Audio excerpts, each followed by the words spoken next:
Essentially, this panel is about the drivers and destroyers of trust. We've heard so much about it, and sometimes it's as we've all heard, it's so difficult in a way to build up trust, and it takes years to build that up. But sometimes it can be one mistake, one little error can sort of mess it all up. So if I get a very quick reaction, if I ask you all, what would you say are some of the key drivers of trust? I know it's hard to put it into a few words, but what pops into mind? Robin, you want to go first? I would say probably integrity, because I think that word captures a lot of things, from transparency to consistency and so on. And I think integrity, because integrity doesn't mean you're always honest all the time. Sometimes we can't always be completely honest. Sometimes we cannot afford to be completely transparent. I think integrity implies to me, above all, an adherence to certain values of your own, which you hold true all the time. And that to me is integrity. And I think it's not an absolute value. Different people have different ideas of what integrity means for them. But I think for me, integrity in personal life, integrity in professional life is probably the most important component of maintaining trust. Interesting how you mentioned that we can't be honest all the time. There's that gray area. We're going to talk about a bit of that gray, because that's real life. That's reflective of real life. Yeah, but if I could say one thing, representing, I guess, the business community, I would have to say probably in the last many years, the erosion of trust in the charity sector has been higher than erosion of trust in the business sector, probably because there wasn't much trust in the business sector to begin with. So it's kind of like expectations. If I don't expect too much from you, I kind of no. But I have to say this, because I think the point is the business sector is so regulated, and perhaps you could even say over-regulated, because people expect business people to not be honest and not to be this and that.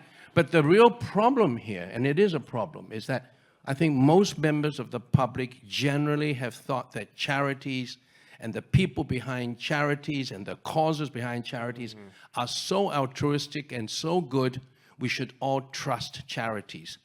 And what's happening not only here and elsewhere is that there has been an erosion of trust in the charity sector because A, regulation is not sufficient.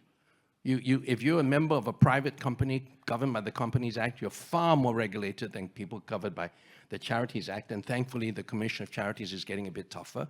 There have been enough scandals in the charity sector for people to no longer believe that people in the charity sector are that honest.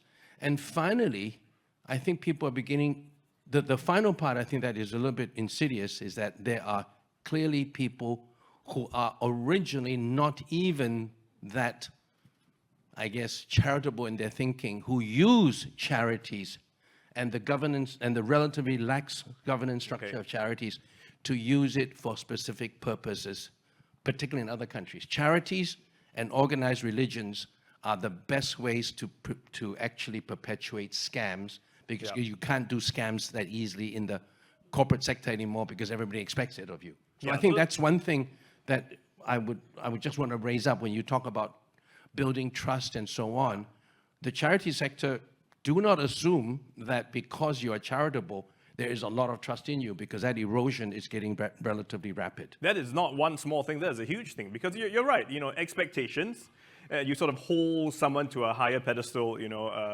And regulations, of course. Desmond came back just in time, because we're talking about how the charity sector, he's saying, needs more regulations. And so maybe because business is so difficult, you have to go through that checklist, you have to do all that. So maybe Hong Hui and Hai-Ying, I'll let you jump in first from the charity sector. How do you feel about that? Do you feel that you often, you're held to a higher standard and there are greater expectations on your side? Okay, I'll go first. Actually, yes, of course, because as a charity, we are the we are the stewards of public funds, and then we not only serve vulnerable populations, we also, of course, rely so much on the goodwill of the public. So is it a fair expectation? Yes, it is definitely. Yeah. So over the years, like what has been mentioned, I think there has been a lot of emphasis on governance for charities, and then with the enhanced governance framework coming up, and then charities need to really up that standards and be at that mark where that we show that the sponsors and donors or whoever support us can really trust and believe in what we do. Teresa, you wanted to say something? Yeah, I actually wanted to challenge you on two of your perspectives. Right.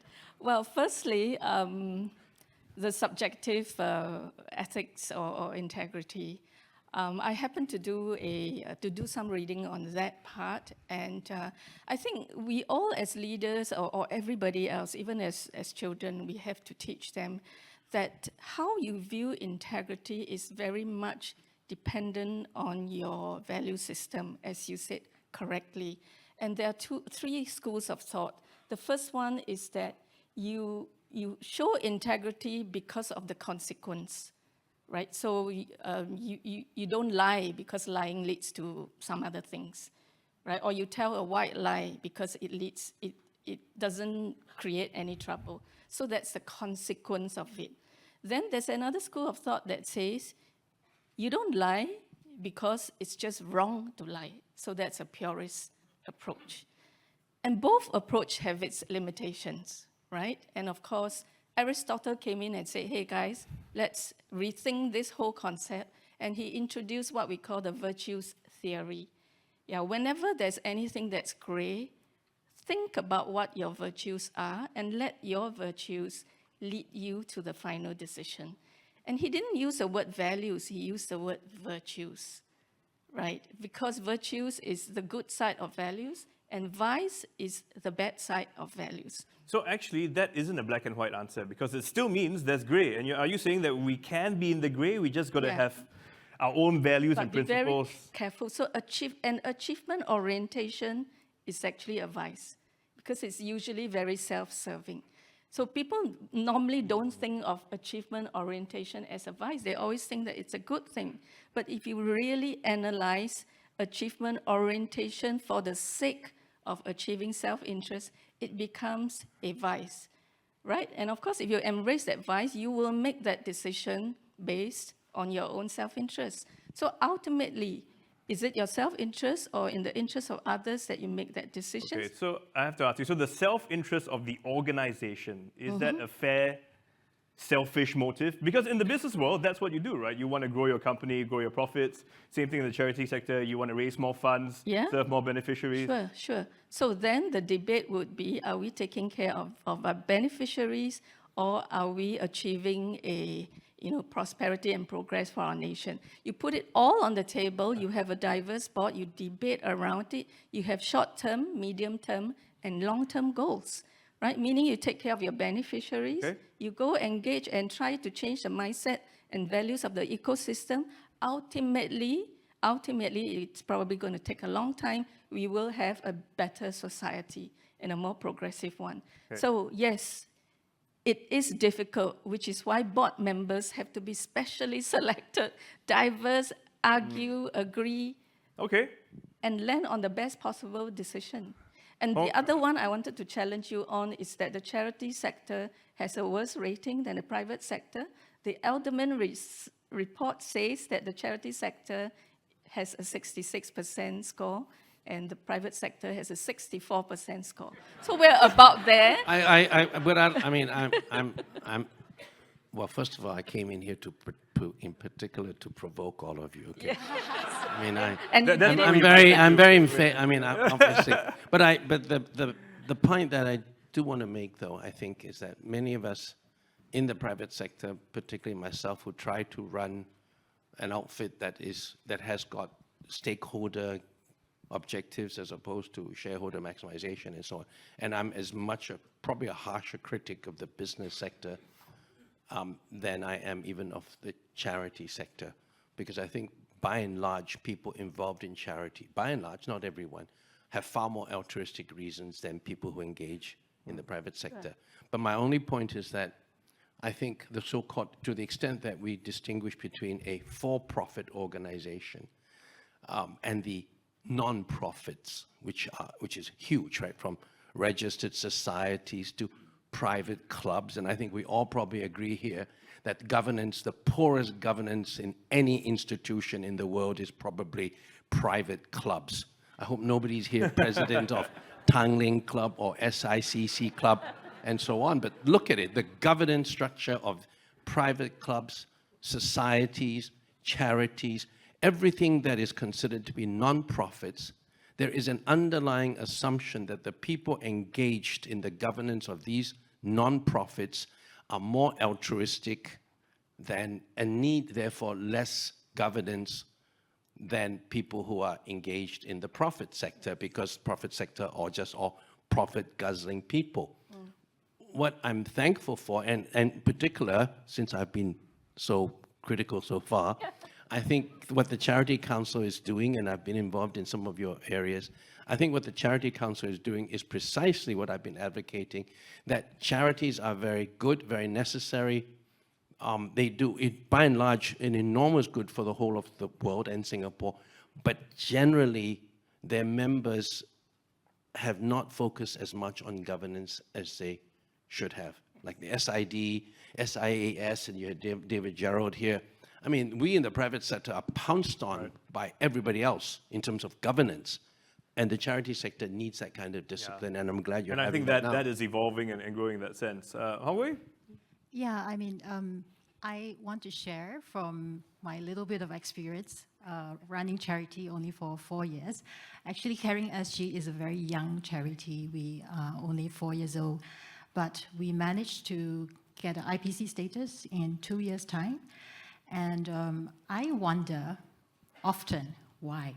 And I'm very thankful for the questions that was given to the panel to think about it, and I could reflect on why we could get that trust in such a short time. And I distill all the things, integrity, transparency, engagement, effectiveness, and all that, and it boils down to two things. Firstly, communication, but it is not one-way communication, it's actually two-way, which means communication I'm a pediatrician, so I help children who have disabilities, special needs, and that's my charity. We support caregivers of persons with disability and special needs children. And communication is about listening. You have to listen to your beneficiaries. You must be connected to your beneficiaries in order for your relevance to be there, in order to direct what you do, how you achieve your mission and a vision. And for Caring SG, because we are young, I'm a caregiver myself, and my charity is supporting caregivers. So we have very good, strong connections and communicating channels with our beneficiaries. So I think when charity thinks about trust, the first thing here is, if you want to, trust, you need to exercise trust when there's an imbalance in terms of information available between the two parties, right? So if your beneficiaries or your partners or your donors needs to trust you, you don't want them to take too big of a leap of faith. So if you give information and you also listen to their information and you communicate effectively, then trust is easier to build and maintain. The other thing is outcome, right? Effectiveness is not about output, is not about, just having the numbers. The reason why we set up charity is to achieve the vision and the mission is to change lives. So in Caring SG for the 2-3 years we're operating, we set up in order to run the program to have outcomes. So very strong evaluative culture, very strong outcome measurement systems. I think that is the foundation of accountability in integrity. And that's a tough one to balance, because you're right, you need to understand the needs of your customers, so to speak, whether you're a charity or secular, but at the same time, you need to balance that budget. So now I ask you this question: if you're faced with that challenge, you know what are the needs, but you need the money for it too. And your risk appetite, how far can you go to say, how much can I push it to make sure I raise the funds that is needed? How secular can I go to make things work so that I can achieve the goal, so I can help these people? How far are you willing to go to that edge? Is there a line, or Or is it then, do we come back to that gray area again where sometimes maybe a half-truth, if it brings in the donation, do you say, okay? My personal take, maybe I'm being very naive because we have some networking session before this, and I introduced myself as a baby in the charity sector. My personal take is that if you want to do good, you have to be good, which means you really have to put yourself at a really high level of standards. So to me, our values anchor what we do. We do not compromise our values. We do not compromise our vision and mission. And that maybe in the short run, you may lose that funding or anything or that opportunity. But if you're clear about what is the outcome you want to have in mind in the long term, just go slow and steady. So I think that's the key thing, to know your organization, pace it well, make sure you stay focused on your direction and your value system and your integrity and accountability. Maybe just let me add on to what Hong Hui had said. Okay, so for CCF, we run our flagship fundraisers actually have a hope, the one and only hair shaving campaign, and every year the campaign runs for 3 months, and that we garner about 15,000 supporters, donors, and shavies, as well as about maybe 1,000 volunteers. So to be able to gain that amount of trust on an annual basis, to have that big, large support coming from, everyone on an annual basis, it's not easy. But of course, there's always that gray area, like what was mentioned. For example, we support children with cancer, and a lot of donors will actually come to us and say, I just want to donate to save the life of this child. I just want to only donate to the medical procedures. But a lot of times, because this year we focus on the entire holistic support, right? So there's the psychosocial care, there's the emotional trauma, there's a social part of it. So then many will come back and say, hey, I do not want money to see going into counseling, going to therapy, because I just want to save the life of a child. So that's that gray area. So how do we actually navigate that when we have donors coming in and we have supporters coming to say, I support you annually for your flagship fundraiser. Yeah. So please use my funds properly. Actually, how do you deal with that? Because in one sense, if you break that agreement with the donor, you lose the donor trust. But public perception is, why didn't you use the money to help more people? So how do you navigate that? Yeah, so the key is always, again, coming back to communication. So communication is really, really important. Not only communication, but visibility. When we want to, when we have new donors or new supporters on board, we have this stewardship model. We tell them, if you want to donate, perhaps you get to know us better. So the visibility for our work is crucial. You come and see what we are doing. You come and see why it is critical to support a child and a family with psychosocial aspects instead of the medical aspects. And then you will understand how, why we are doing this. And if still after seeing if it is aligned with what you think is, is good and then is aligned with our vision and mission, then let's do this, let's partner. So we actually do have a lot of corporates who come and say, I want to donate, but we'll tell them, wait, maybe visibility. Let us show you the work we do first. Okay. Let us show you our why, and then you see whether you can come in and partner with us. Yeah. Okay, could I give an example from two sort of charitable organizations I'm very directly involved with? One is, and very different ones. One is Biontry Global Foundation, which is our own, and the other one is SMU's Endowment Fund.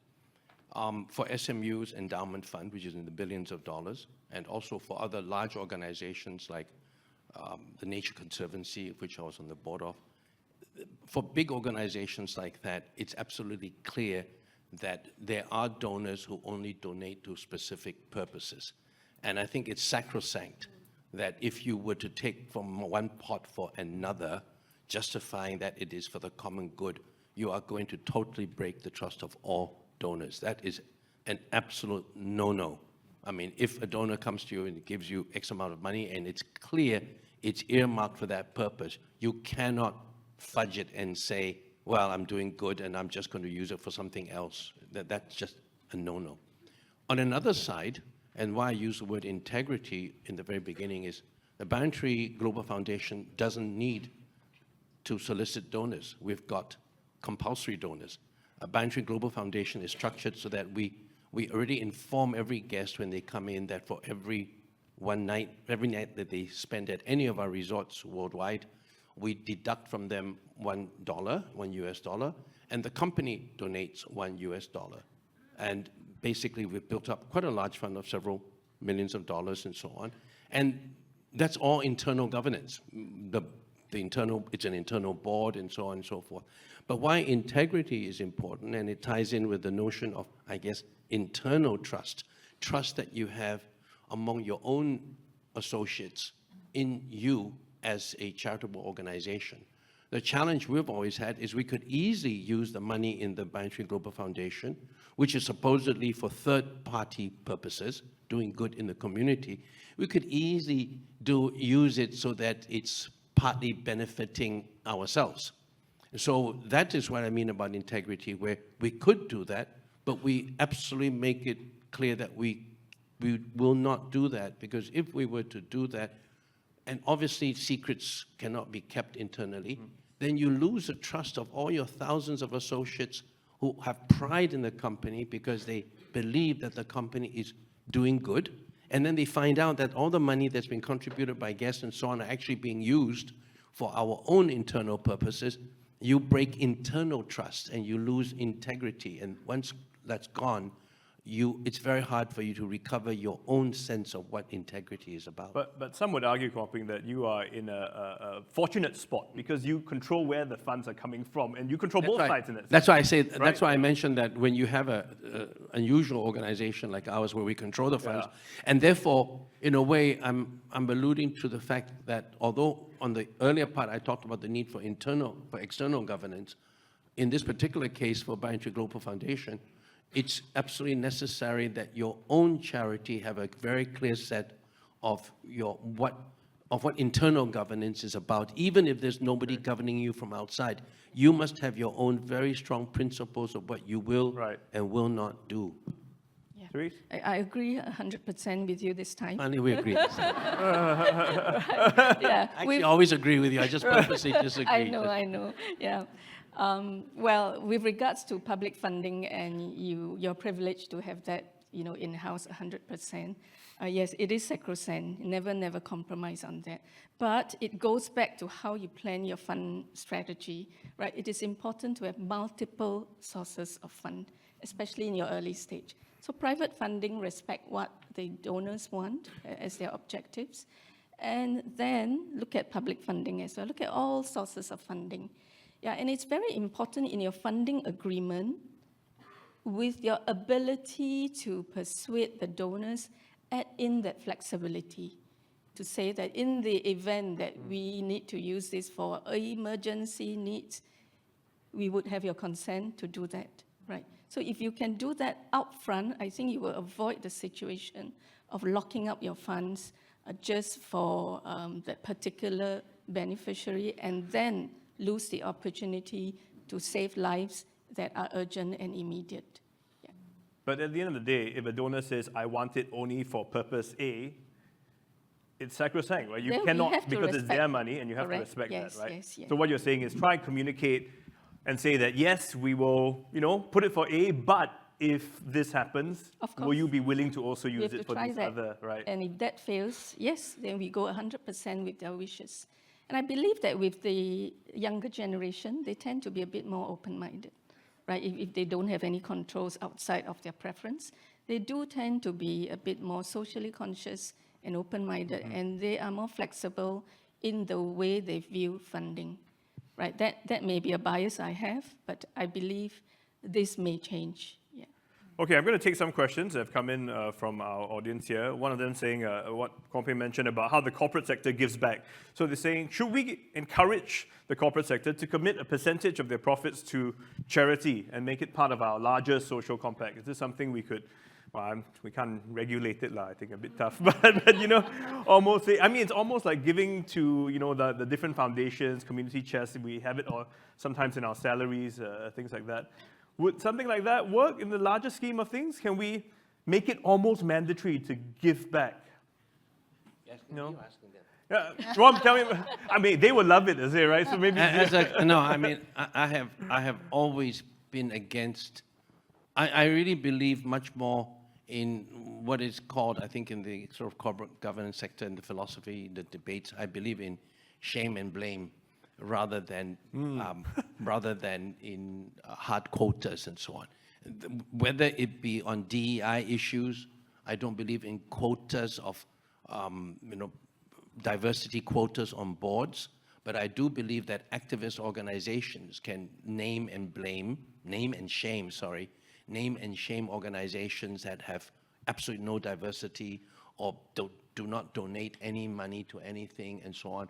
I think companies, the regulation by the regulators of companies is already bad enough in terms of constraining the freedom of management to do, I guess, what would be wrongful acts, and that's necessary. But in terms of other things like quotas on how much they should give to charities, I mean, that's basically an indirect tax. So if you're going to now say all companies have to give 5% of their profits to the community chest or charity council, I would have to say I respectfully disagree with that. Yeah. But I actually do believe, as we now have ESG reports, and Banyan were the first to come up with sustainability reports. In our sustainability reports, and I think SGX is requiring that too, sustainability has a larger definition, not just in terms of what you're doing for the environment, but what are you doing for the community. You have to report what you're doing for the community, so that if it's a very large organization like a DBS or Singapore Airlines or whatever, there are activist investors who would look at that and say, you're not doing enough for the community, and question them at an AGM and so on. And then I think by that method, you would get corporates, and especially the leaders in corporate organizations, to perhaps align themselves more. Yeah. You should invite them to your charity council meetings and ask them why is SIA, why is DBS not donating 5% and only 3% of its profits? You don't need a banyan tree. I mean, our profits are so low, donating to you is not going to help. But a DBS bank donating 2% more would be great. So you should get Piyush up here and asking him, wait for the new CEO. Do they have any goals? But I believe there should be closer communication and much closer coordination. And it would be, in my view, it would be very good if organizations could explicitly report what are they doing philanthropically. Do they have their own internal charity?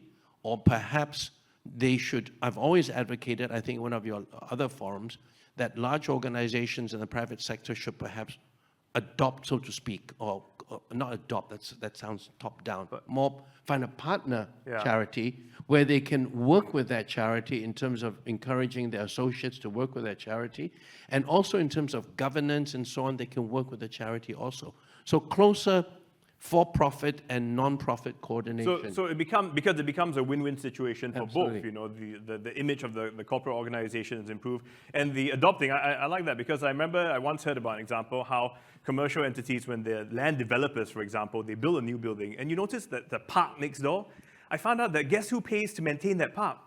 The corporate organization, not NParks, you know, so that way you sort of adopt and take care of the community around you as well, which is one way. You also want to conscientize your own employees to work with disadvantaged groups, work with charities. It actually conscientizes them, and it's very useful for them too. Mm-hmm. Yeah, I personally do not support asking the corporate sector to pledge a percentage to the charity sector. Just use an illustration. My son just turned 21, and he's going for a 4-year course in university. And well, the parents say, we'll give you pocket money every month. And he says, why don't you just give me a lump sum for the next 4 years? And you don't have to worry about giving me pocket money anymore. Wow. Yeah, but we know his spending habits. He's not matured enough to be given that amount. And we said, no, the same for the charities. Yeah, if the private sector comes in and throw millions at you when you're not matured enough, you will probably not mature ever, right? And that makes for a very weak sector. So principally, I do not agree with that, sorry. Yeah. But if you trust your son, you don't need to regulate him by giving Yes. The fact is, I don't have blind trust, I have implicit trust, right? She Yeah. knows her son too well. A Correct, bit of yeah. the prodigal son story, maybe. Right, but what we do in the Charity Council is to provide enablers and tools, and that's why we're embarking on this life cycle project, because the life cycle will tell us which charities are in the startup stage and in the growth stage. And we hope to work with partners like NVPC, Comchess, to bring in the private sector, listen to your stories, and they can pledge their money to you on a restricted funding basis. Better still, with some flexibility clause in there, you know, and that's how I see the startups and the growth charities moving up. Yeah, and as well for the declining charities, if they have no idea how to renew or, you know, bring in the expert and the volunteers, and even the private sector, not just money, but the talents. Yeah, the M&A experts, the diversification experts. These are all things we can tap on the private sector. And I'm glad Tony has pledged his support. Tony from NVPC, he has pledged his support. And I look forward to working with you, Tony. Yeah, so it really is a whole of country in a way, right? Everybody gets involved and plays their part. I mean, how do you all feel from the charity sector? Can this be done? Does it seem like a very daunting task? I think when I first started carrying SG, I was hoping for this thing so that I don't have to work so hard for raising fund. But as I learned along the way, I realized that the relationship between the charity and the donors is a relationship. And you cannot mandate relationship. Relationship needs to be built on mutual trust and mutual respect. So I think on that basis, I think charity needs to work hard, you know, to raise funds and maintain that relationship and grow that relationship with donors, and do not expect to be spoon-fed with funds. Yeah. I think as a charity, you know, we would appreciate, of course, the long-term giving of funds and and that sustainability. I did not worry about, you know, next year or next month. But at the same time, we want that understanding. So, for example, if a corporate comes and say, you know, I want to buy care packs for your kids, for your children, then we will actually go back to the employees and say, do you want to pack the care packs that you're going to buy? Because then that gives them the understanding of what's inside that care pack. Why does a child with cancer need that care pack? And then what does it do? How does it value add? So that understanding is what we want to you know, seek, rather than, you know, pure, you know, financial support. Yeah, I think that's more important to us. Could I make a suggestion as a recipient of a lot of appeals for donations? I think there are a lot of corporates and individuals out there who really want to donate, but you've got to come up with more creative ways of donation where, as you rightly put, the donor would feel a relationship with either an individual or a specific purpose in the cause. Please do not have gala dinners and golf games. I would say probably all of those I reject. At least I'm good enough that if somebody writes me a check, asks me to organize a golf flight or to take up a table, invariably, since they write to me, I would always give a donation, but I'd say, I do not want to take up a table. You're just wasting money to support the hotel industry, which, of course, if it were my hotel, yes, you should, but generally, you shouldn't. You shouldn't. It's an easy way out. Yeah. And you see that those charities that are able to establish a connection between the donor, so that, you know, the donor knows that whatever they're spending is helping, whatever, how many kidney dialysis machines, or helping how many children who are disadvantaged. People out there who are donors are not cold-hearted people. It's also partly because many of us have become cynical, that all we get are solicitations for gala dinners and golf games, and there's no emotional link between the donor and the charity. Yeah. Once you can establish that emotional link, I think you would have a donor for life.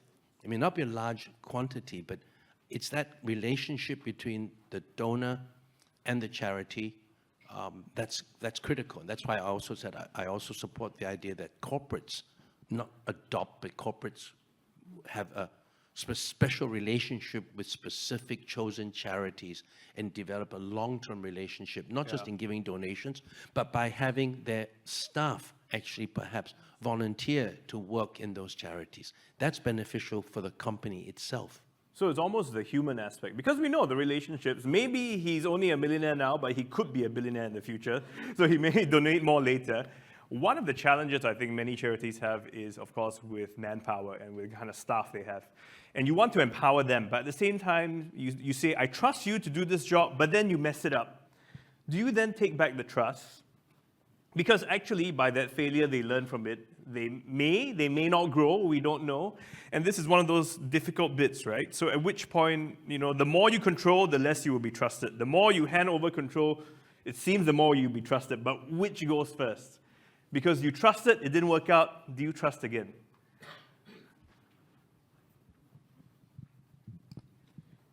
I get asked this question a lot. So, I will ask the person who has to make the decision on the other person whom he's deciding whether to continue trusting or not. The question would be, what do you not trust and what do you trust? Do you trust his competency? Do you not trust his character? Or do you not trust the way he communicates? If it's competency, it is highly trainable. So that trust can diffuse because you have to take that responsibility to build that trust. If it's communication, it's even more highly trainable, right? So you can diffuse that trust. But if it's character, I will ask them to name the trait that makes them not trustable. And most of the time, it's like, oh, he's late. That's not a character, that's just a behavior. And then I will ask them, have more conversations, find out why he's late. And if it's really, really down to a values problem, then I'd say that would be a little bit difficult to trust. And if you have to make the difficult decision, let go, right? You don't want to be stuck with people who lack honesty or integrity. Well, that's a little bit difficult to change unless you are truly, truly committed. You're a saint. You're highly compassionate. I've met a lot of compassionate leaders who actually regret the decision years later because that particular person ended up with fraud in the organization. So I'm not writing off, but I'm saying just be more robust in understanding the situation of why you're not trusting. That responsibility falls on you as the leader. And if you have to choose between someone who is very passionate, heart is in the right place, but skill is not quite there. Yeah, so that's a competency issue, which Okay. means it's your responsibility as a leader to make sure that they develop the skills before you point the fingers at them and say, I cannot trust you because you don't Yeah, have the I skill. think I totally agree that I think there's a very big difference between confidence in someone and trust in someone. Confidence is more about competency. I might not be terribly confident that you've got the competency to do what I asked you to do, but confidence in someone's abilities, you can build up, you can let go, you can even doubt that person's confidence. You can even have a long period of somewhat lack of confidence in someone, but you believe that person is fundamentally good, you would build up that person. But trust to me is a very different word. And the loss of trust, whether it be between individual people or even between corporates, I think all of us have enough cases, whether it be trust we have in a friend, in a partner, in a company. Once you give trust to someone or something and they break that trust, I think all of us are kind enough to probably forgive once, twice, 3 times. You're getting close to being a fool. And eventually all of us are going to say, enough is enough. How long do I trust you before, and you break that trust that it's gone, it's irrevocably gone forever. So I think trust is a very serious word and a very serious mutual obligation. And once you break it several times, it's gone forever. I think I like that word you say. It is an obligation. You know, it's not just there, but it's something you feel as well. This question has come up from our guest here, is how do you rebuild that trust after it's lost? It takes so many years to build it up, and you know in the hotel industry, for example, a few bad reviews can spoil the whole bowl of soup. Whether they are legitimate or not. And I think earlier we talked about, it's not just it's not just what you say, but how you respond in that sense also, right? So maybe Koh Peng, you want to go first. How can people rebuild the trust if it's been broken? Is there an easy way, or is it another long journey? I think there are very many different levels of trust. If you say in the hospitality industry, the lowest level of trust is if guests come to your hotel and they experience multiple times a lack of service quality, and then they don't trust you anymore, then it's an easier thing to recover, because we immediately know in the service industry where a number of incidents will turn you off completely. We have instituted process of service recovery, which I'm sure is true for all charity. Any organization that's involved in the delivery of service clearly focuses on service recovery as a very important element. And maybe this is one aspect about trust that also is true for the charities. In our own organization, we emphasize even less in terms of service efficiency and proficiency. That can be taught by outsiders. We believe very much that the service culture is what engenders trust between our customers and ourselves. And therefore, the 4 words that we use to underpin our service culture is actually not things like friendliness or service quality. It is actually, I am with you. It is empathy, which I think is particularly important in the charity sector. And as long as you really train your colleagues who are service providers to truly believe that their mission is to provide empathy, fundamentally it's empathy first, and then the technical skills by which they can impart that empathy, whether it be in hospitality or in any other charitable mission, then even if you deliver that mission poorly, and you either deliver service poorly in hospitality or in the healthcare sector, in the delivery of that service, you screw up somewhere, so long as people believe that your empathy is there, then the trust is still there in you as an organization and in the service providers, but they can still complain that the service delivery was not proficient. So I think there's a very big difference between quality of service delivery, where we all have lapses, and the underlying lack of trust that you are an organization that really understands them and believes in them and empathizes with them. So that's why, to me, empathy is key. So you still believe in the organization and what it's doing. It's just the way they ran the program, for instance, was ineffective, or But that plan to have service recovery is again something you would have in the hospitality sector. I don't know how many charities have that, because if I ask across the room, how many of you have a service recovery plan? Like, you know what to do when something goes wrong, right? How many of you would say you do have something in place? Honestly, right? Okay, so 1% of the room. Do you all have a plan in terms of like a crisis communication plan when something goes wrong? I mean, Caring SG is very young, right? 4 years old. So when we set up, we look at enterprise risk management, and we always look at if a risk event happens, what's the response? What's the responsive control? So a lot of it includes finding out what went wrong, and then after that, looking at corrective measures, and then to rebuild the trust. But as a personal reflection, I think the key thing when you want to rebuild trust is a sense of humility. If you have made a mistake, be transparent and be honest with yourself. In which area can I improve, right? And communicate to the person whom you have done wrong to, and continue to explain and to see how you can improve, right? And rebuild the relationship by becoming better. So I think that sense of humility and ability to recover and improve, that's important. Definitely. So at Children's Cancer Foundation, we do have a crisis plan, and we do have service recovery, steps whenever someone is unhappy with us. So, but for example, I would say on top of being, humble and saying, where and acknowledging where our mistakes are, if there were mistakes, I think the setting of expectations is also, quite critical, especially at the start. So let's say, for example, I give all of you an example. So we follow the child from the point of diagnosis throughout the entire cancer treatment, all the way to reintegration back into the community. So this takes an entire team, correct, right from the start, following the child and the family.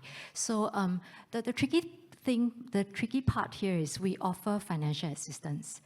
But many times, some families do not qualify for financial assistance because either their income, is too high, or they just don't qualify on certain criteria. So we find, interestingly, we have found that many cases, many families come to us and say, I've lost my trust in you. I do not want to work with you anymore because you do not give me money. I need this at this point in time. Cancer treatment is expensive, but I do not receive that from you. So not only that, journeying with them and being humble and acknowledging mistakes, I would say also setting expectations right at the start.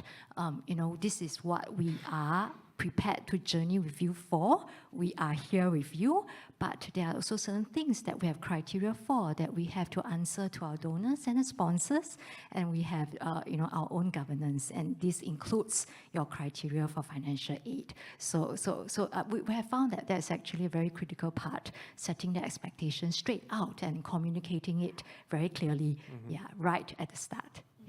Do you also find that among your clients, or you in the charity sector, you'd call them clients, is that right? Or that in fact, the very grateful ones are in fact the less well-off ones, and the worst ones are those who are quite well-off?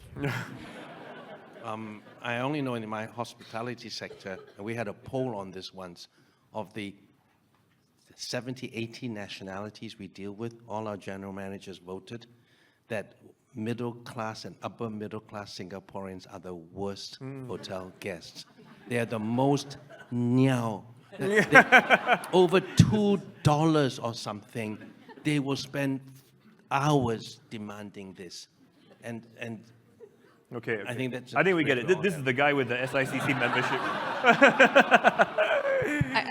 I think the perception of inequality has to do with it, but that's another segment of A different discussion for a different day. But I wanted to share some statistics, Steve, if you ask about the business continuity plan. A few months ago, we did the risk assessment project with KPMG, led by Professor Ho, who's here with us today. And we found out that 80% of charities do, in fact, have a risk assessment done. But as far as BCP is concerned, it's the other way around. Only 20% have a BCP in place. So we continue to advocate for more and more charities to put in place a BCP, because as I've mentioned earlier in my speech, it's about your resilience, and it's about your organizational character. And I also wanted to touch on how do you rebuild trust if you have already broken it. And we all know about the NKF case and the Ren Tze case many, many years ago. It's publicly shared, right? But I'm so proud of them, the journey that they've gone through, admitting to their mistakes, reorganizing their board, increased transparency, focusing on their core programs. I think today they have just as many donors as before, right? So they're not suffering that. But that's because they've been humble, they are showing gratitude, they are, just purely honest about the way they go about doing business. So yes, it can be done. People do have a soft spot for the sector that does good. I mean, people recognize if there is a real need, and I think they got rid of the gold tabs as well, so that helped. Okay, another question coming in. It says, trust in a charity is currently measured by only one governing body. Should related parties be consulted as well? Example, religious bodies, medical board, children agencies. I don't think this statement is true. I mean, when we say it's not, I guess they're saying is measured as in is regulated, and they're probably alluding to the Charity Council. But actually, when we say trust, it's perceived by everyone, right? It's not just judged by one organization. I mean, Yeah, exactly. Yep. So, well, Desmond is here. He can explain what the Commissioner of Charity does, right? Which is to ensure compliance to the Charity Act itself, because that's a legal instrument. Yeah, and any non-compliance will result in investigations and punitive measures. And Desmond is a very reasonable commissioner. Yeah, he will look at the context. But if it's willful misconduct, then, we do take things rather seriously. And the Charity Council assists him with the performance side of the charity, right? Because governance is both conformance and performance. And we also have the sector administrator, which really look at the verticals, the health sector, social sector, arts and sports. Yeah, so there isn't one body that is doing this, because I'll be the first one to cry, injustice, right? So rest assured, we do have independence when it comes to measuring the progress of charities. I think the role of the council is more to try and help the sector, professionalize the sector, but as well also allow more transparency and awareness so that everyone can see what is happening. But yeah, I think once you're judged, you're kind of judged by everyone, not just one regulator alone. Another question coming in, it's not really related to trust so much, but how can we ensure the legitimacy of anonymous donations received? Yeah. What do you mean by legitimacy? Like in terms of how can you tell where the money is coming from and whether it's good money or bad money? So Are you honestly saying if a cryptocurrency trader were to donate you $10 million, you're going to question it?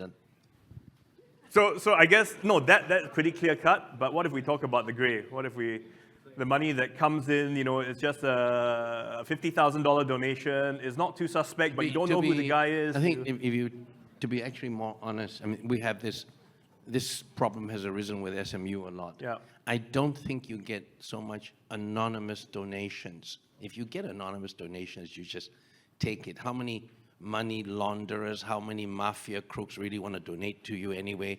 Not very likely. But what we do have, and I think the charity sector will have the same problem, would be not so much anonymous donors. It's donors who want to be named and want a lot of things that you're not willing to give to them. Or donors who want to be named, but their background is somewhat dodgy, and then you ask yourself whether you want to actually have money or to be associated from that donor. There is a sort of unofficial blacklist in Singapore for universities and quasi-government sectors. Unofficial blacklist meaning it's not black and white, but for SMU, for example, we have our own list. We also consult with MOE, and there are clearly a lot of people out there, because Singapore is seen as such a clean place. A lot of people don't necessarily want to do money laundering, which they do here. They want to do reputational laundering. If somebody were to come in here and say, the Children's Cancer Foundation, can you rename it the XYZ, the Ho Kwon Ping Cancer Foundation, and I'll give you $20 million? Would you do that? That kind of problem has arisen because Singapore does have a good reputation compared to elsewhere. So if I want to launder my name, I go and name something in a university, I name something in a hospital, I name all kinds of things, and I get legitimacy. That is something that I think we need to struggle with more, because it's usually good money coming in. Yeah, usually quite a lot of money. What's wrong with that? I think there's a lot of things wrong with that, and without alluding to a few specific cases, I think we all have pride in the organizations that we're associated with your foundations, your charities, me with SMU, and so on. I'm not going to surrender everything that we stand for because of some dreary money coming in from a person whom I cannot myself respect. I will not do that. I will quit the organization. And in SMU, we've had you won't believe the offers we have had. But then I have said to the board, and thankfully MOE is totally aligned on this, I have said if we're going to name the university, and they have people who want to name the entire university and giving us a lot of money, I said, I'll quit first. And I'm sure all of you would have the same thing. You're not doing this for money. And at the same time, you'd be probably quite proud to name it after someone whom you truly believe in. Then if that coincides, I think we don't have a problem. Okay. But if it's someone you don't believe in, then no amount of money is going to clean that name. Okay. Just let them Yeah. buy the canteen, maybe not And the I library, agree you know. too, yeah, the people you associate with is a reflection of your own That's true, character. that's true. Right, yeah. Okay, we just got about 5 minutes left. Just going to take one more question. Again, this one, it says, what can we do if the board and management are not being ethical and transparent? Wow. Throw them out. Wow. You got to kick them out, man. I know, right? Yeah, so as I was saying earlier, the people you associate with is a reflection of your own character. And I wanted to say, when it comes to money laundering, terrorist finance, the board will have to put a policy in place, your internal policy, which hopefully puts the organization in a positive light when it comes to character. Right, there are some boards, rogue boards, who would say we'll take money from anywhere. As long as it's money, I don't care whether they want their name on it. Ultimately, the public will know about this, which means you're taking a very short-term view of the charity. You are serving your own interests, but you may be not conscious of it, or you're just erasing that from your mind and say that let's take it anyway. And I want to address the source of funding. Minister this morning announced that the Charity Council with the COC office have now a new process and a new partner that helps the charity trace the source of information, even for foreign fundraising. So you already now have the tool. It's just announced this morning. Please use that. Because at the last money laundering case, not the fault of the charities, the money did land in a few charities. Right, and they were also worried, should we return the money, should we not? And we say, it's your board's prerogative.